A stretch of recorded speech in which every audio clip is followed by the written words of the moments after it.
Hamdam Sobirov va Jamshidbek Himmatov aytgan o'sha Yomg'irlar qo'shig'i. Buni qanaqa akkordlar ishlatilganligi va o'ng qo'lda qanaqa chalish kerakligini ko'rsatib beraman. Qanaqadir savollaringiz bo'lsa, o'sha kommentariyada yozib qoldirsalaring, agar kerak bo'lsa, video razbor qilib beraman hammasini.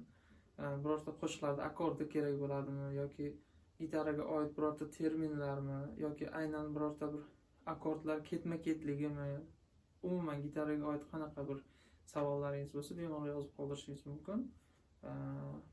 Video darslik qilib berishim mumkin. Bu qo'shiqda hozir 4 ta akkordlar ishlatilgan. O'sha 4 ta akkord asosida kuplet, nahorat hammasida joylari o'zgarib turadi, lekin asosiy o'sha 4 ta akkord. Si minor, ya'ni H M yoziladi.